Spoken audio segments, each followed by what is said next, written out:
अस्सलाम वालेकुम स्टूडेंट्स, ये आपकी यूरिनरी सिस्टम की डिस्कशन है।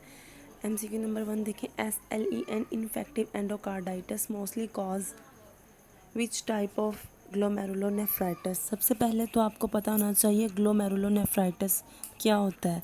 ग्लोमेरुलस की कोई भी इन्फ्लामेटरी कंडीशन हो उसे हम कहते हैं ग्लोमेरुलोनेफ्राइटिस। ठीक है।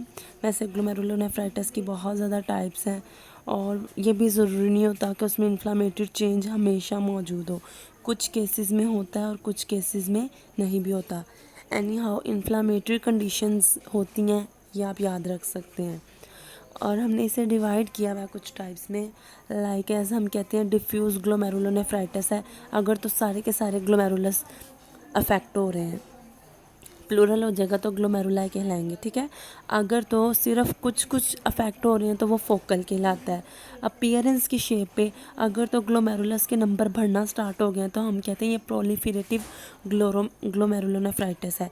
अगर तो उसकी बेसमेंट मेम्ब्रेन के साथ कुछ हुआ है यानी कि वो एक्स्ट्रा थिक होनी स्टार्ट हो गई, मैंने आपको बताया था बेसमेंट मेम्ब्रेन में कोलेजन होती है, ग्लाइकोप्रोटीन होती है। ठीक है।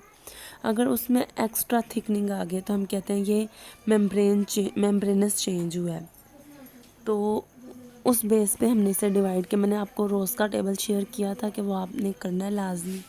तो SLE यानी कि सिस्टेमिक ल्यूपस एरिथ्रोमेटोसिस, ये क्या होती है? अगर आपको यही नहीं पता तो ये भी पता होना चाहिए। ये एक ऑटो इम्यून डिजीज़ होती है जिसमें आपकी अपनी ही बॉडी अपने ही सिस्टम को अटैक करना स्टार्ट कर देती है, अपनी ही ऑर्गन्स को। ठीक है। इसकी वजह से इन्फ्लामेशन होती है, टिश्यूज डैमेज होता है और मोस्टली ऑर्गन्स जो डैमेज होते हैं वो joints, skin, brain, lungs, kidney, blood vessels वगैरह होती हैं। एंडोकार्डाइटिस भी बैक्टीरियल इन्फेक्शन ही होता है। तो आपको SLE इन्फेक्टिव एंडोकार्डाइटिस का पता होना चाहिए कि ये किस में होता है। ये फोकल प्रोलिफरेटिव की कॉज होता है। ठीक है। ये हमारे पास क्या करता है, फोकल प्रोलिफरेटिव ग्लोमेरुलोनेफ्राइटिस को कॉज करता है। उसमें क्या होता है, फीचर्स क्या होते हैं, बहुत ज़्यादा नेफ्राइटिस, एक्यूट नेफ्राइटिस फील होता है यानी कि यूरिन में बहुत ज़्यादा ब्लड, हिमाचूरिया, प्रोटोन्यूरिया। ठीक है। यूरिन बहुत एक्सेसिव यूरिन होता है, तो ये आपने याद रखना है। बाकी सब टाइप्स भी सिंपल एंड डिफ्यूज़ में क्या होता है, डिफ्यूज़ ज़्यादातर हमारे पास बैक्टीरियाज की वजह से होती है, स्ट्रेप्टोकोकस या किसी दूसरे माइक्रोब की वजह से। और इसमें भी वही कंडीशंस होती हैं, नेफ्राइटिस होता है, हेमाचूरिया, प्रोटीन्यूरिया होता है। जबकि जो मेम्ब्रेनस होता है आपके पास उसमें नेफ्रोटिक सिंड्रोम्स के साथ साथ सारी की सारी नेफ्रोटिक सिंड्रोम्स होती हैं। ठीक है। सिर्फ नेफ्राइटिस नहीं होता, नेफ्रोटिक सिंड्रोम होती हैं सारी की सारी। और उसके अलावा समटाइम्स बहुत ज़्यादा कम चेंज होता है, उसे हम मिनिमल चेंज कहते हैं। तो राइट ऑप्शन आपकी फोकल प्रोलिफरेटिव थी। Part of urethra that lies within urogenital diaphragm.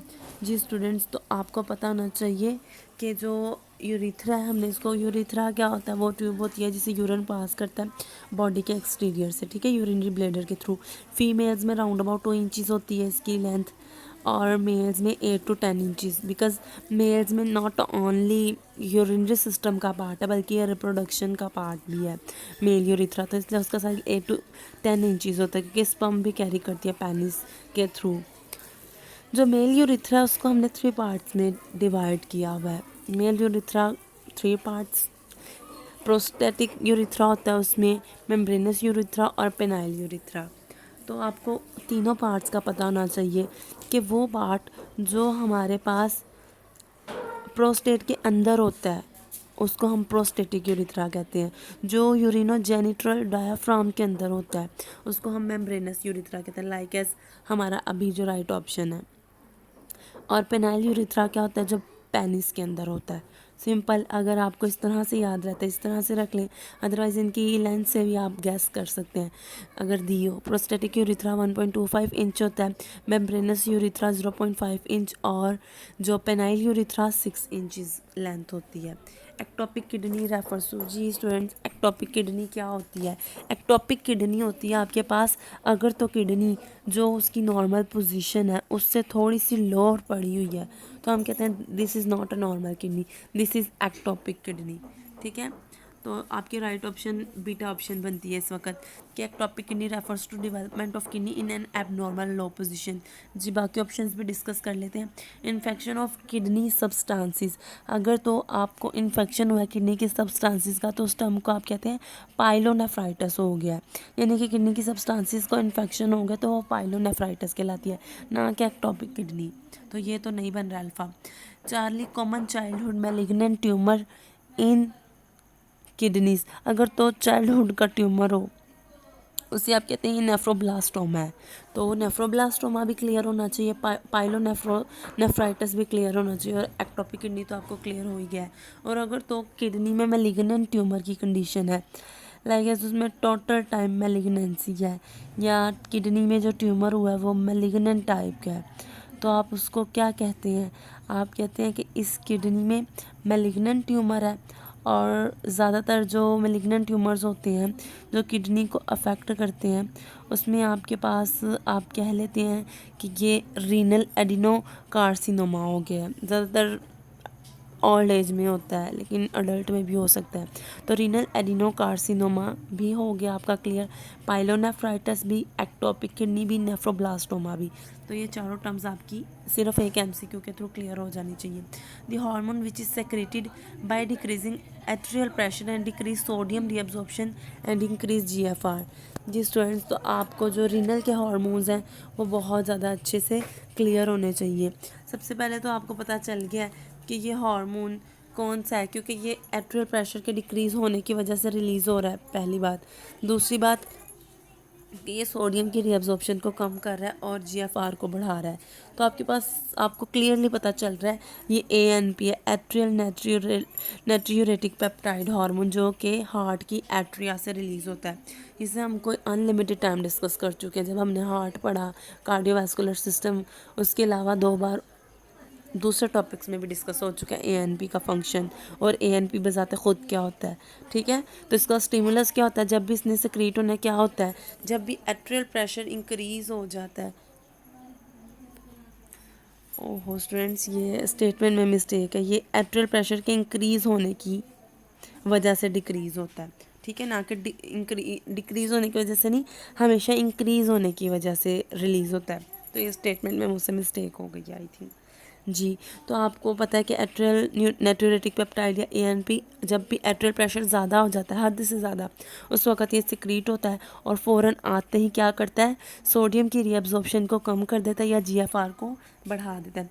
बाकियों के क्या फंक्शन होते हैं, जो एंजियोटेंसिन 2 होता है आपके पास, ये क्या करता है, एंजियोटेंसिन 2 बेसिकली तब रिलीज़ होता है जब आपके पास ब्लड वॉल्यूम कम हो रहा होता है। ठीक है, जब ब्लड वॉल्यूम कम हो ये तब रिलीज़ होता है, कहाँ से, और इसका पूरा मैकेनिज़्म आपको बता चुकी थी मैं कि रेनिन आता है सबसे पहले, एंजियोटेंसिनोजिन पैक्ट करता है, देन एंजियोटेंसिन 1 में कन्वर्ट होता है, देन 2 में कन्वर्ट होता है। और एंजियोटेंसिन 2 करता है क्या, ये सोडियम की रीअब्जॉर्प्शन को बढ़ाता है प्रॉक्सिमल ट्यूब्यूल्स में। उसके अलावा ये इफेरेंट आर्टीरियोल की कॉन्ट्रैक्शन भी कराता है, और आपको पता है ये एक पोटेंट वैसोकंस्ट्रिक्टर है, यानी कि ब्लड प्रेशर को इंक्रीज़ करता है। जीएफआर इंक्रीज्ड बाय, मैंने आपको लेक्चर में जीएफआर के इंक्रीज़ होने की 4 कंडीशंस बताई थी, तो आपको होपफुली वो याद होंगी। जीएफआर को हम किस तरह से इंक्रीज़ कर सकते हैं, या तो रीनल ब्लड फ्लो इंक्रीज़ हो जाए, या ग्लोमेरुलर प्रेशर इंक्रीज़ हो जाए, या ब्लड प्रेशर इंक्रीज़ हो जाए। ठीक है, या फिर एफेरेंट इफेरेंट आर्टीरियल कंस्ट्रिक्शन हो जाए, या फिर एफेरेंट की डायलेशन हो जाए। तो अब आप यहाँ पर ढूंढें कोई आपको मिल रहा है या ई फेरेंट की कंस्ट्रिक्शन या ए फेरेंट की डायलेशन। तो आपकी राइट ऑप्शन यहाँ पर बनेगी डायलेशन ऑफ ए फेरेंट आर्टीरियोल, ये लास्ट ऑप्शन है। अगर यहाँ पर होती कंस्ट्रिक्शन ऑफ ई फेरेंट आर्टीरियोल तब भी वो राइट ऑप्शन होती। ठीक है, तो आपको जीएफआर की 5 कंडीशंस टोटल हो गई जिनमें जीएफआर बढ़ सकता है। और अगर आप इस तरफ जाएं नन की तरफ, या फिर आपके माइंड में है ऑलवेज रिमेन्स कांस्टेंट, तो ऐसा नहीं होता, जीएफआर हमेशा कांस्टेंट नहीं रहता, वेरी कर सकता है अगर कोई पैथोलॉजी हो जाए आपके पास। इन्फ्लामेशन और इन्फेक्शन ऑफ ब्लेडर, अगर तो ब्लेडर का इन्फेक्शन हुआ है या इन्फ्लामेशन हुई है तो हम उससे कहते हैं सिस्टाइटिस। ठीक है, सिस्टाइटिस टर्म यूज़ होती है। और सल्पिंजाइटिस क्या होता है, अगर आपके पास यूट्राइन ट्यूब्स जिन्हें हम फेलोपियन ट्यूब्स भी कहते हैं उनकी इन्फ्लामेशन हुई है तो सल्पिंजाइटिस। अगर आपके पास यूरिथ्रा की इन्फ्लामेशन हुई है यूरिथ्राइटिस। और अगर आपके पास यूरिटर्स की इन्फ्लामेशन हुई है तो यूरिट्राइटिस। ये चार डेल्टा ऑप्शन यूरिट्राइटिस की थी। तो यूरिटर्स की इन्फ्लामेशन, यूरिथ्रा की इन्फ्लामेशन और यूरिनाइन ट्यूब्स यानी कि फेलोपियन ट्यूब्स की आपको पता होनी चाहिए, और यूरिनरी ब्लैडर जो कि हमारा अभी का एमसीक्यू था। रेनिन इज़ प्रोड्यूस्ड बाय, जी students, renin is produced by unlimited times discussion afferent arteriole, या सिंपल जो किडनी के जेजी सेल्स एक्स्ट्रामेडुलरी सेल्स होते हैं वहाँ से भी रिलीज हो सकता है। उसके अलावा एफेरेंट आर्टीरियोल से ज़्यादा प्रिसाइजली बात की जाए, all are true about left kidney except it is smaller than right. ये स्मॉलर नहीं होती राइट से, ठीक है। ये भी आपने याद रखना है कि जो आपके पास लेफ़्ट किडनी होती है ये लार्जर होती है साइज़ में, हायर पोजीशन पे होती है राइट की निस्बत और लार्जर होती है साइज़ में। बाकी सारी बातें ठीक है। लेफ़्ट किडनी के बारे में क्या क्या याद रखना है, ये हायर पोजीशन पे होती है, लार्जर साइज़ में होती है, इसको left renal arteries blood supply करती हैं। और जो इसके पास पड़े हुए तो होते हैं स्ट्रक्चर्स, उनमें स्टमक होता है, लेफ़्ट सप्रारीनल ग्लैंड होता है, स्प्लीन और पैंक्रियाज होते हैं। Which of the following is not function of kidney, जी हीमोलिसिस, आरबीसीज की ब्रेकडाउन, ब्लड सेल्स की ब्रेकडाउन इसका फंक्शन नहीं है, स्प्लीन का या लीवर का कह सकते हैं आप, लेकिन किडनी का सच कोई रोल नहीं है। सेक्रेशन ऑफ रेनिन, जी ऑफ कोर्स रेनिन की सेक्रेशन 90% सेक्रेशन किडनी से ही होती है। Regulation of blood pressure renin के थ्रू होता है। एक्टिवेशन ऑफ विटामिन डी, मैंने आपको बताया था 25 हाइड्रोक्सीकोलिक एल्सीफेरॉल को 125 डाईहाइड्रोक्सीकोलिक एल्सीफेरॉल में कन्वर्ट करके विटामिन डी की एक्टिवेशन करवाती है। तो हीमोलिसिस के अलावा बाकी सारे के सारे इसी के फंक्शन है। 33 years old patient has blood in his urine, he is actually suffering from, जी स्टूडेंट्स, जब भी यूरिन में आपको ब्लड दिखाई देता है या टेस्टिंग में आप कहते हैं इस पेशेंट में हीमाच्यूरिया है, ठीक है। तो बहुत ज़्यादा इंपॉर्टेंट एमसीक्यू है, या इधर नहीं आएगा किसी और चैप्टर में कॉन्सेप्ट आपको यूज़ हो जाएगा। तो यूरिन में अगर ब्लड दिखाई दे हीमाच्यूरिया होता है। मेलिच्यूरिया क्या होता है, अगर आपको बहुत कोई भी शुगर यूरिन में एक्स्ट्रा शुगर दिखाई दे, मेलिच्यूरिया। नोक्च्यूरिया क्या होता है, अगर आपको एक्सेस यूरिनेशन और नाइट टाइम में तो वो नोक्च्यूरिया होता है। एन्यूरिया, अगर तो आपको ऐसा सिनेरियो है कि एक पेशेंट है उसको सप्रेशन होगी, यूरिनेशन ही नहीं हो रही, यूरिनेशन की सिसेशन हो गया, सप्रेशन हो गया, ही सफरिंग फ्रॉम, तो आपने कहना ही सफरिंग फ्रॉम एन्यूरिया, ये मतलब एब्सेंस, ठीक है। विच of the following wrong about kidney, kidney या फिर यूरन, जी क्या किडनी या यूरन के बारे में एक्चुअली ज़्यादा प्रिसाइज एमसीक्यू ये यूरन का बनना था। जी वॉल्यूम एक्सक्रीट होता है यूरिन का 1000 to 1500 millilitre per day, but मैंने आपको बताया था 1600 से 2500 भी हो सकता है, ठीक है। यूरोबिलिन जो होती है एम्बर कलर देती है यूरिन को, ये भी ठीक है। स्पेसिफिक ग्रेविटी 1.02 से 1.030 होती है, भी ठीक है। ग्लूकोज नॉर्मली एब्सेंट होती है, ये भी बिल्कुल ठीक है जी। तो यूरिन में आपको ग्लूकोज दिखाई कब देती है, नॉर्मली तो दिखाई नहीं देती। अब तो इसका आंसर नन है ना, क्योंकि ये सारी की सारी बातें ठीक है जी। कब दिखाई देती है, अगर तो आपके पास ब्लड ग्लूकोज का लेवल 7.8 से ज़्यादा हो गया, ठीक है, 11 हो गया है, 11 से ज़्यादा हो गया। नॉर्मल जो होता है वो 8 होता है ऑलमोस्ट, आप कह लें, डिफरेंट बुक्स में वेरी करता है। नॉर्मल 8 है, 8 मिलीमोल पर लीटर, लेकिन अगर इससे ज़्यादा हो गया तो फिर आपको डायबिटीज़ की सिचुएशन फेस करनी पड़ती है। More permeability water and more extensive brush border, जी प्रॉक्सिमल कॉन्वोल्यूटेड ट्यूब्यूल में सबसे ज़्यादा वाटर की परमिएबिलिटी होती है। यूरेटर्स आर लाइंड विद, जी स्टूडेंट्स, मैंने आपको जब एपिथेलियम की रिकॉर्डिंग शेयर की थी मैंने आपसे कहा था कि जब भी आपके पास यूरिनरी सिस्टम आए ना तो most probably answer transitional epithelium होता है, क्योंकि यूरेटर्स की लाइनिंग सारी की सारी ट्रांजिशनल एपिथेलियम करती है, ठीक है। सारे के सारे ब्लेडर की लाइनिंग एपिथेलियम ट्रांजिशनल एपिथेलियम करती है। तो आपने याद रखना है कि जो ट्रांजिशनल एपिथेलियम है बेसिकली यही लाइनिंग करती है आपके जितने भी यूरिनरी सिस्टम के कंपोनेंट्स हैं। लेकिन बेसिकली ना यूरिथ्रा के बारे में कहा जाता है कि उसका जो प्रॉक्सिमल पोर्शन होता है उसमें ट्रांजिशनल, लेकिन जो डिस्टल पोर्शन होता है उसमें स्ट्रैटिफाइड एपिथेलियम होती है। ये बात भी आपने याद रखनी है। ये भी एमसीक्यू आ सकता है, एक्सेप्शन है थोड़ी सी। Voiding of urine from urinary bladder to outside is known as micturition. Micturition reflex जो होता है इसे पोन्स कंट्रोल करता है। इसका सेंटर पोन्स में होता है, आपके ब्रेन में जो पोन्स होता है, ब्रेन स्टेम में पोन्स होता है। मिक्चुरेशन होती क्या है, सिंपल यूरिन को यूरिनरी ब्लैडर से बॉडी से बाहर भेजना मिक्चुरेशन है। और सिंपल जो है मिक्चुरेशन में आपके पास क्या होता है, यूरिन एक्यूमुलेट हो गया तो एक्टिवेट कर दिए जाते हैं स्ट्रेच रिसेप्टर्स जितने भी होते हैं बॉडी के, ठीक है। वो स्ट्रेच रिसेप्टर्स क्या करते हैं आपकी बॉडी में, सेंसरी इम्पल्सिस को जनरेट करते हैं जो स्पाइनल कॉर्ड के पास जाती हैं और स्पाइनल रिफ्लेक्स इनिशिएट हो जाता है। देन जो इसकी वजह से स्टिमुलेशन हो जाती है इनवॉलेंट्री कॉन्ट्रैक्शन डेट्रूजर मसल्स की। डेट्रूजर मसल्स की कॉन्ट्रैक्शन जो होती है वो इनवॉलेंट्री होती है, उसकी वजह से जो आपके इंटरनल यूरिथ्रल स्फिंक्चर्स होते हैं वो रिलैक्स करते हैं और यूरिन को ब्लैडर से बाहर एम्पटाई कर दिया जाता है। इसे हम कहते हैं मिक्चुरेशन या फिर यूरिनेशन या वॉइडिंग ऑफ यूरिन। वॉइडिंग मतलब एम्पटाइंग ऑफ यूरिन।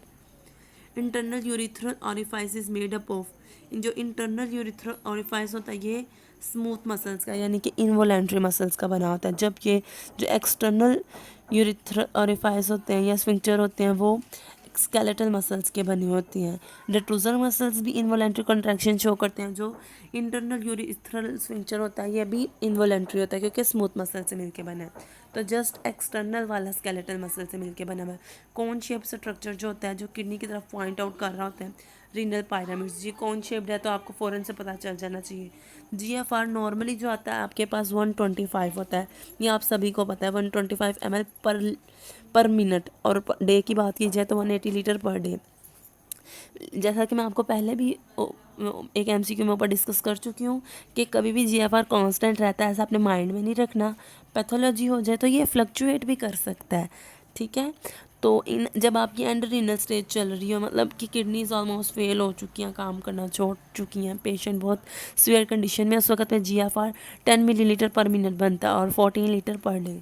तो राइट ऑप्शन आपकी ये थी। और ऑलवेज रिमेन्स कांस्टेंट तो कभी हो ही नहीं सकता। जो कॉर्टिकल नेफ्रॉन्स की किडनी में परसेंटेज होती है 85 होती है, जो एक्स्ट्रा मेडुलरी की 15 होती है। सबस्ट्रेट फॉर रेनिन, जो सबस्ट्रेट होती है रेनिन की वो एंजियोटेंसिनोजिन होती है। लाइक एज रेनिन सबसे पहले किस पे एक्ट करती है, एंजियोटेंसिनोजिन पे। देन एंजियोटेंसिनोजिन को एंजियोटेंसिन 1 में कन्वर्ट कर देती है, ACE angiotensin converting enzyme. Then उस पर एक्ट करके जो कि लंग्स या प्रॉक्सिमल कन्वोल्यूटेड ट्यूब्यूल से रिलीज होता है उसे कन्वर्ट कर देता है एंजियोटेंसिन 2 में। In females bladder posteriorly attach to uterus and vagina. तो ये मैंने आपको डायग्राम भी शेयर की थी कि आपने करनी है। तो फीमेल्स में जो ब्लेडर होता है आपके पास उसके पोस्टीरियरली क्या पड़ा होता है, यूट्रस और अपर पार्ट ऑफ वेजाइना। जबकि जो एंटीरियर होता है प्यूबिक सिम्फिसिस पड़ी होती है, स्पीरियर पोजीशन पे ब्लेडर के स्मॉल इंटेस्टाइन पड़ी होती है और इन्फीरियर यूरिथ्रा की पोजीशन एग्जैक्टली होती है। और आपने एक बात याद रखनी है, मेल फीमेल ब्लेडर की टोटली पोजीशंस एंटीरियर भी सेम है, सुपीरियर भी सेम है, इन्फीरियर भी ऑलमोस्ट सेम ही है प्रोस्टेट ग्लैंड के अलावा, लेकिन पोस्टीरियर टोटली डिफरेंट है। तो ज़्यादातर एमसीक्यू पोस्टीरियर का ही आता है। फीमेल का ब्लेडर पूछा जाए तो आपने पोस्टीरियर ही बताना है कि यूट्रस और वेजाइना का अपर पार्ट होता है। मेल का पूछा जाए तो पोस्टीरियर रेक्टम और सेमिनल वेसिकल्स पड़ी होती हैं। ठीक है students, hopefully get my point.